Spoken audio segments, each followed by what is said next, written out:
Welcome to the Randumbesque Podcast with your hosts, Dr. Paul Banks and Jim Mooney. And remember, always stay Randumbesque. What's up, Randummies?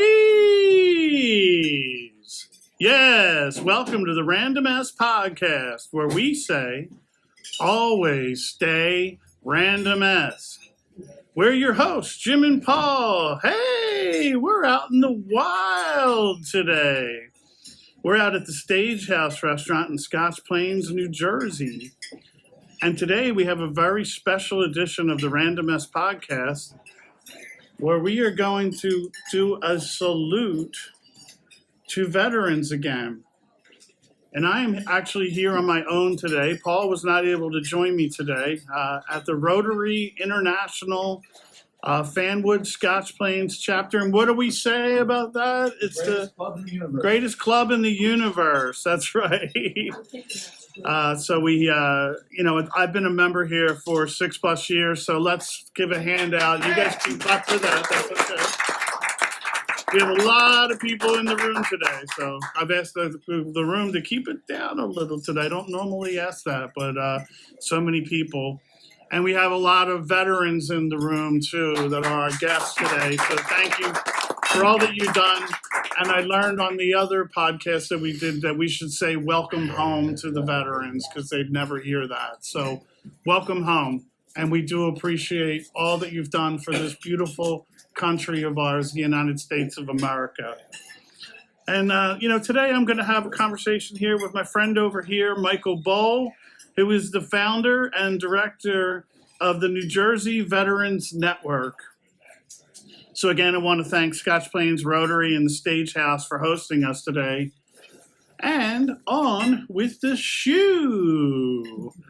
Okay, so we're going to talk a little. You remember that with Ann's laughing over there? You remember Ed Sullivan's shoe? Did he say shoe or show? We could never figure that out. Shoe. It's going to be a really big shoe. And I'm like, does he have big shoes or is it a show? But anyway, I don't know. So anyway, let's talk a little bit about Rotary International and what they do. So Rotary International is a global humanitarian organization with a mission to foster peace, fight disease, support education, and promote sustainable development. Founded in 1905, and I was an original member back then.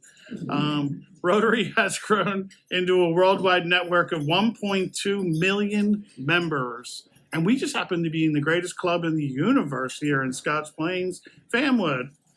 And we're in, there's over 35,000 clubs. Wow. Members dedicate their time and resources to address local and global challenges, guided by the motto, service above self. Thank you. And then a little bit about our friend here, Michael Boll, here today from the New Jersey Veterans Network. He's the founder and director of the New Jersey Veterans Network, an organization dedicated to improving the lives of veterans and their families. So thank you. With a background in law enforcement and a deep commitment to veteran advocacy, Michael has built a network that provides essential services, support, and camaraderie for veterans in New Jersey. His work focuses on connecting veterans with resources for health, employment, and community involvement, fostering a supportive environment for those who have served. So thank you for that. And with that, we're going to jump right into the conversation here. So Michael, what inspired you to start the New Jersey Veterans Network? Well, first of all, thank you for having me here. And this Sure. is the greatest Rotary in the universe. So it is an honor and privilege to be here today. We started the New Jersey Veterans Network because we felt that veterans were not getting the proper resources and the help that they needed to live a better way of life. And being a police officer for 25 years, I was able to work on a lot of community projects and built a real strong base of contacts. One thing about myself is I don't have an ego, and I work with anyone who is willing to help our veterans that has the same common mission. Love that. So with that being said, I was able to recruit the leaders from the American Legion, the VFW, the PBA, the FMBA, and multiple other groups like the Rotary, the Elks, and really get a strong group together and say, hey, this is what we want to do. We want to help veterans on a full-time basis, and can you please help me? And since then, we've grown because of that. So can you tell us what types of services and support New Jersey Veteran Network provides for our veterans? We consider us a one-stop shop for veterans. We are able to provide them clothing, food, medical equipment, toiletries, but also housing, employment. But the most important thing we do is our outreach. We do recreational therapy. We take veterans off the couches and get them out and doing productive things and giving them a purpose again. Our first year, we saved 12 lives because of the work that we're able to do and be able to work with countless other people who share the common mission. And what kind of projects do you have them working on as part of your organization? Well, a lot of the stuff we've done is, at the beginning, was athletic. Before I put some muscle on, we did a bike ride to New Jersey and to D.C. in one night, 22 hours, 190 miles. That Nice. just showed the world that we're here and we're able to get veterans to do amazing things and build up our team.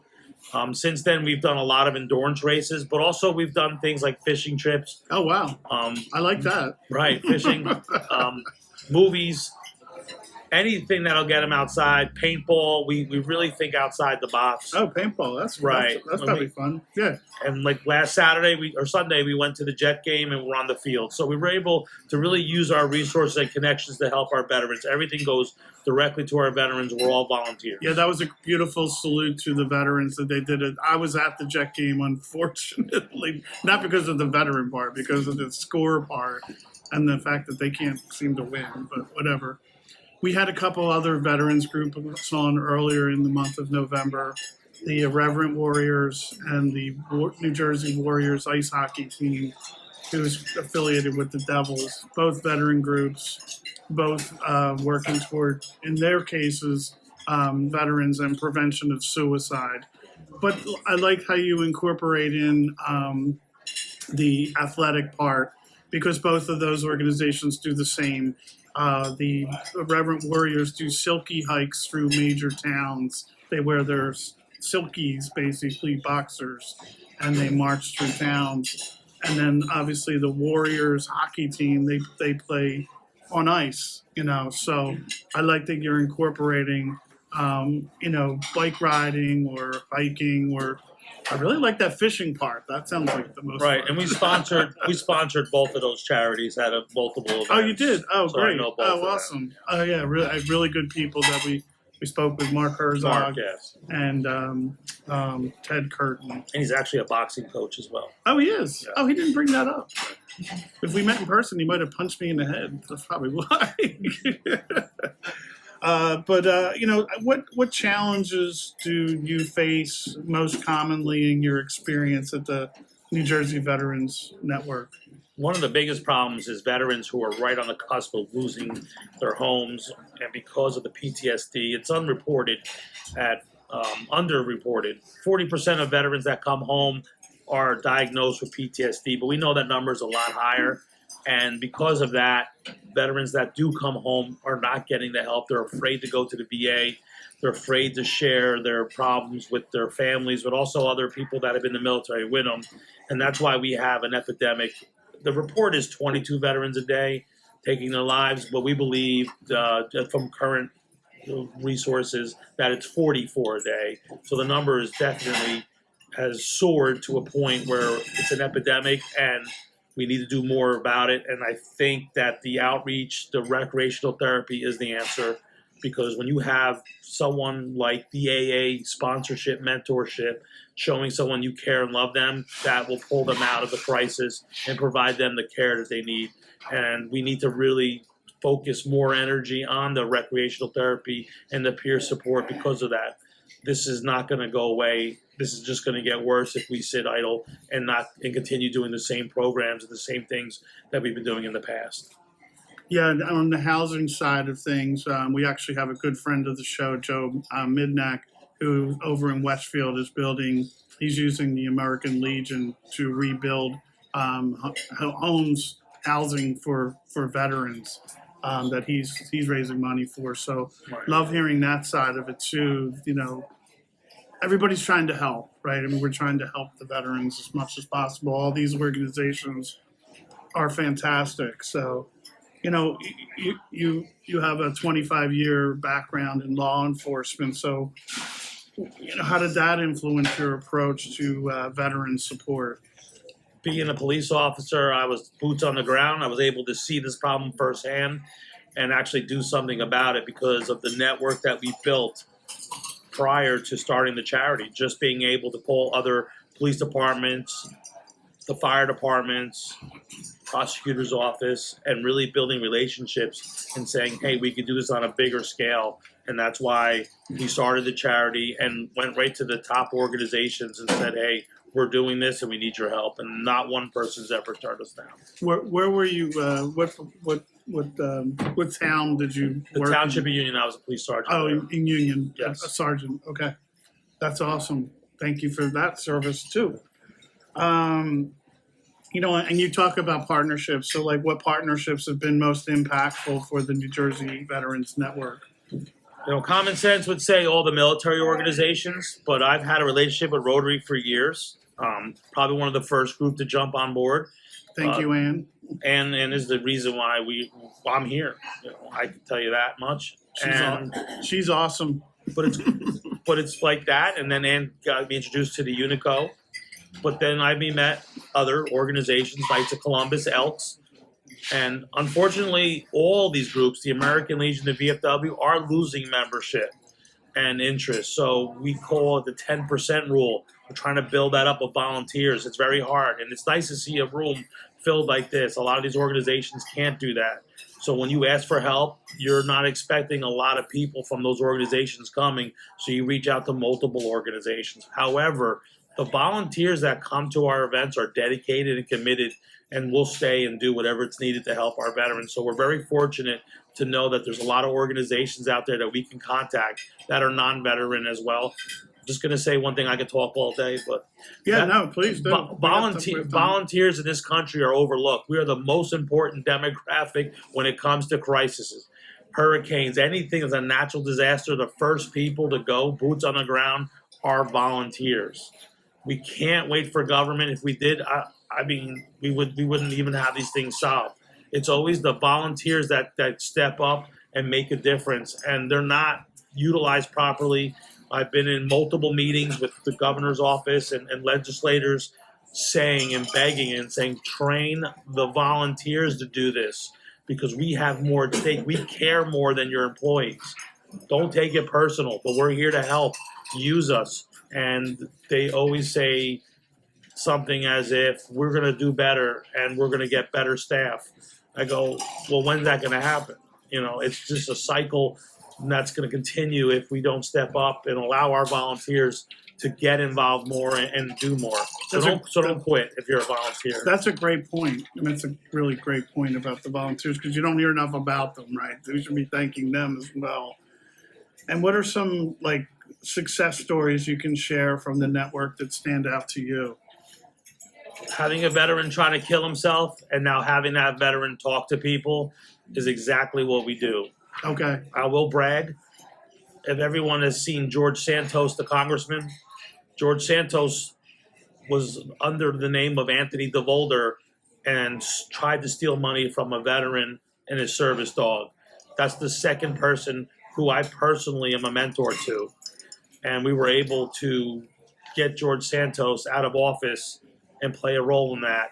But it also showed the entire country that the New Jersey Veteran Network still stands by the people that they help. It's been a 5-year relationship with Richard, and now Richard's living a better way of life because of the resources we were able to provide him, and also proven that we stay with our people. And with that incident, our charity tripled in size. Wow. And financially did a lot better because of Anthony DeVolder, George Santos' antics made our charity on the map. So I could thank him for being a jerk. Well, thank you for your jerkiness. That's great. And then finally, we have our audience out there. We call them Randummies. So how can the Randummies get involved in and support the New Jersey Veterans Network?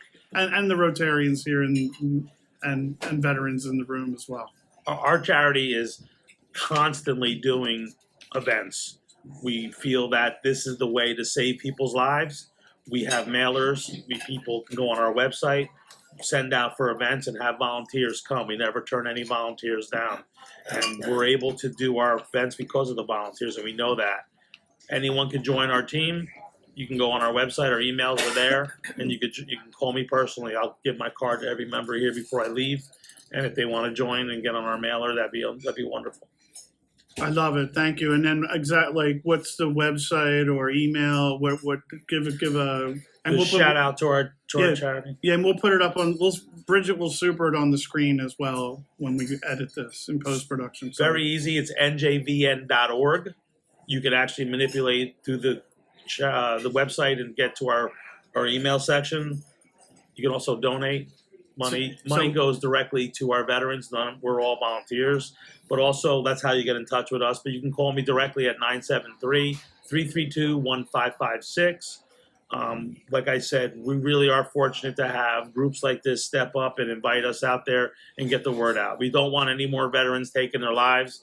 And we need people, especially a group like this that already does service work, to help us stop this epidemic from occurring. So njvn.org. Yes. Is how they get in touch with you. njvn.org. And thank you, Michael, very much for being here today. And for being such a wonderful guest, as you are. We are going to give you an official Randumbesque Podcast hat, show hat. Yes. So thank you for being on the show. It covered my hair up really nice. That looks bad on you. That looks so cool. Wow. He rocks that hat with the black going on. You look good.